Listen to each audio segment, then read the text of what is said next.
Pokemon Emerald version by OnTheCobb. Time to complete my team. 5th day.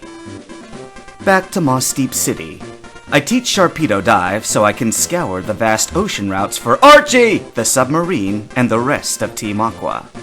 But before any of that happens, I pick up the Super Rod so I can fish for Pokemon easier. Apparently, this tool is the best for catching Feebas, since if you use it on Route 119, you can only ever get Carvanha or the Diamond of the Sea Feebas. My Pokemon still largely have Pokerus, and I can only hope it's improving their stats as they level up. I see the difference in numbers, so I'm happy. But I'm angry about something. I taught Gardevoir Shadow Ball thinking it was a special attack, much like in other games. Turns out it's a physical attack in Gen 3. Which means it's worthless as an attack for Gardevoir since its attack stat is so low. What a ripoff! I need to teach it to something else, but the game doesn't classify the moves as special or physical in the descriptions, so it's harder to decide. Like, you'd think Thunder Punch is a physical move, but apparently not. It's special. How can it not be physical when it has the word punch in the name? I don't know what's real anymore. Until I can wrap my head around which move to teach, Gardevoir keeps Shadow Ball. If nothing else, it can damage Psychic and Ghost types pretty well. With that said, I have one more Pokemon to add to my team. It's one I've always had in the past because I absolutely needed it to defeat the Elite Four. Glalie. I know there are probably better choices, or I could just teach Lombre Ice Beam, but I just really like Glalie. It's a rare-ish Pokemon, and I love having one in my party. So I headed on down to Route 125, entered the Shoal Cave at low tide, and went to the lowest floor with ice everywhere. Caught Spheal, and, after a little while, Snorunt. I gave him the XP share, and kept on battling. I'm still dreading exploring the ocean routes, but I can't deny it's good training against water types. The last gym uses water types, so I need to go with Manectric and Lombre. I make sure to use Dive to access Setopolis City, so I can fly there whenever I want, and then Pacifilog Town. After that, I take a detour to the abandoned ship to finish exploring. I find a scanner, but I also happen upon a water stone. I knew I'd get one somewhere, but it's nice to have it now. Used it right away on Lombre and evolved it into Ludicolo. Figured I might as well. I also gave him a PP up just to test it out. Giga Drain went from 5 attacks to 6. Wow. Honestly, Ludicolo's moveset is pretty bad. Fake Out, Thief, Giga Drain, and Astonish. I need to fix this at some point.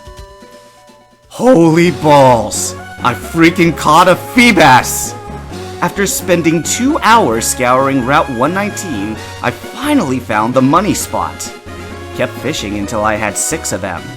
One will become a melodic. That made me happy. I also went back, caught a Corphish. Then with Dive, I caught Relicanth, Chinchou, and Clamperl.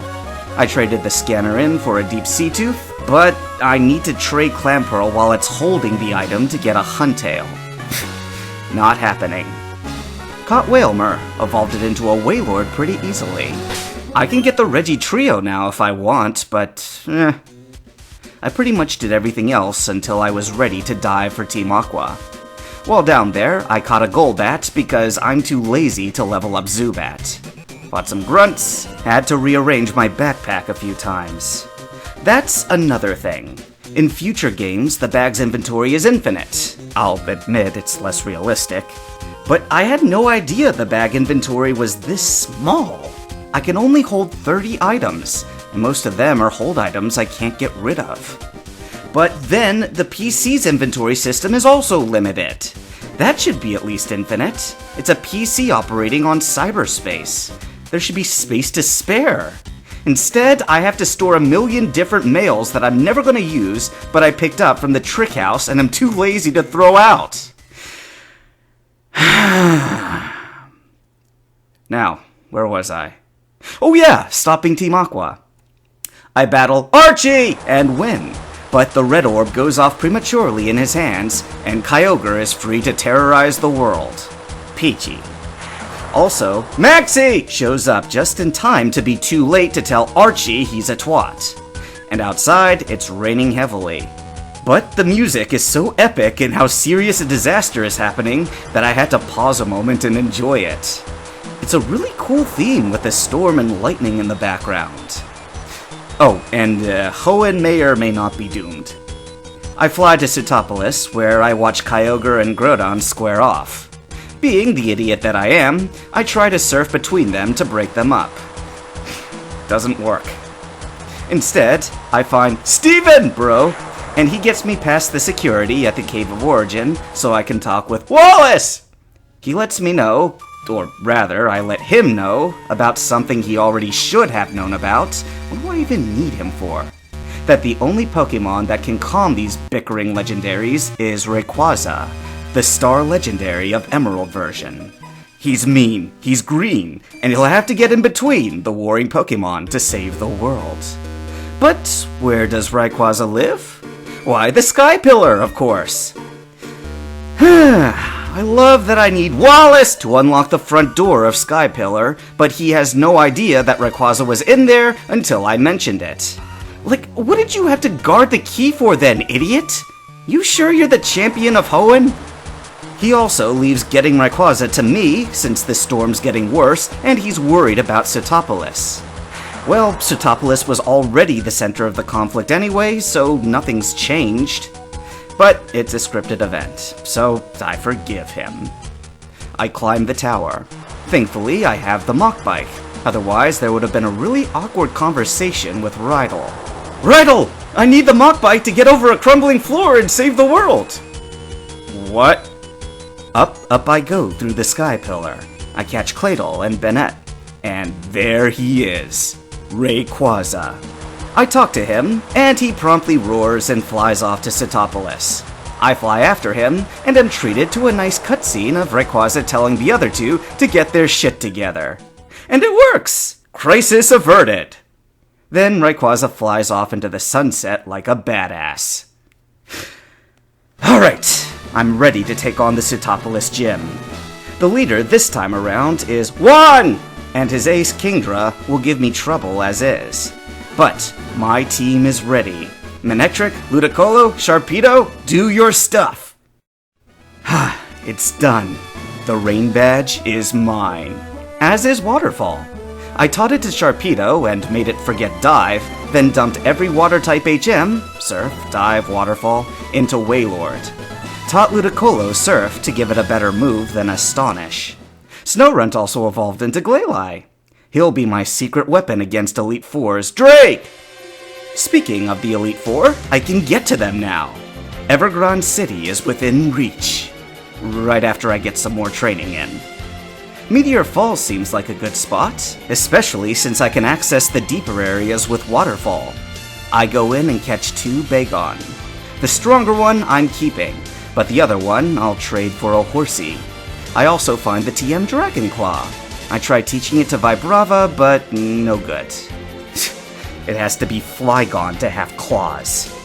Technicalities. I did teach it Earthquake after picking it up in the seafloor cavern. It's looking pretty tough. I can probably use him against Drake as well. Vibrava and Lyron are on the cusp of leveling up to their fully evolved forms. I finish up their training on Victory Road, obtaining Aggron and Flygon. It's been a long road, but my Battle Frontier team is all fully evolved. Blaziken, Ludicolo, Gardevoir, Aggron, Manectric, Flygon, Sharpedo, Glalie. The Great 8, I'll call them.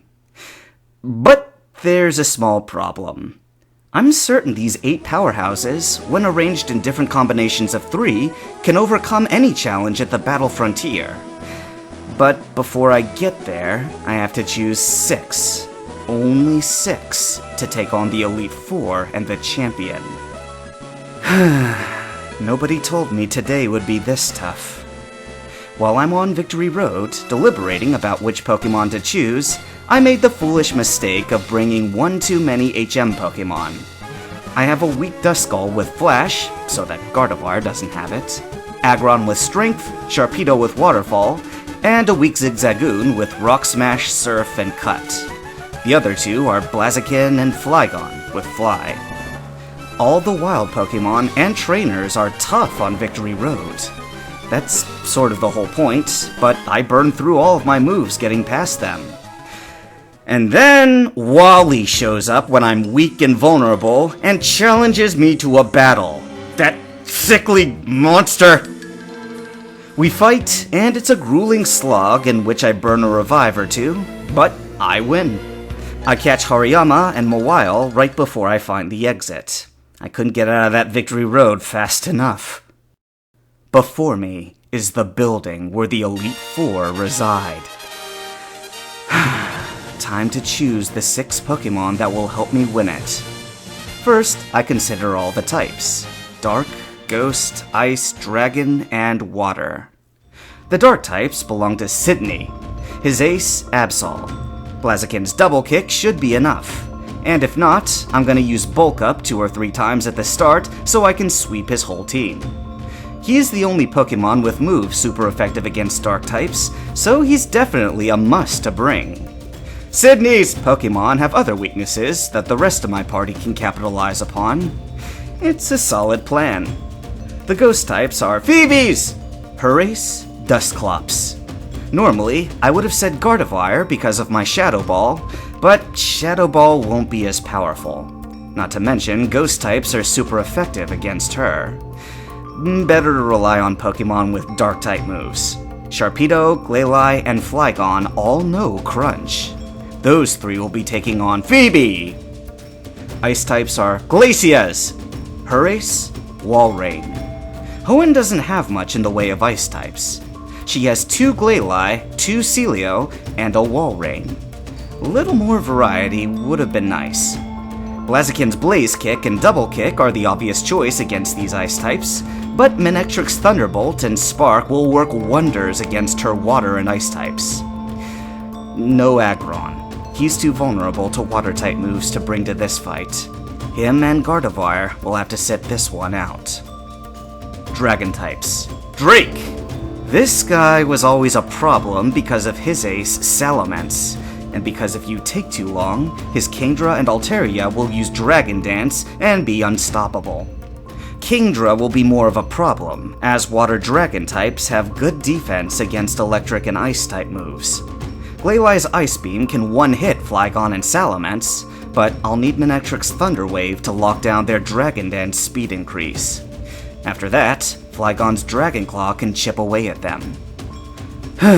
Finally, Wallace's water types. His ace is Melodic, a Pokemon with great defense. No matter what, I can never one-hit it with an electric type move.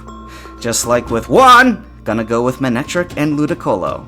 Ludicolo's Giga Drain will be invaluable against Whiscash. I need to be careful, however, since he can only use that move 6 times. So, that'll be my team and my strategy. Blaziken, Flygon, Sharpedo, Glalie, Manectric, Ludicolo. And about 500,000 Hyper Potions and Revives. Let's do it! Even under-leveled, my team prevailed. Hoenn champion Cobb. Next time, the real challenge begins. The battle frontier. 7 symbols or bust, baby.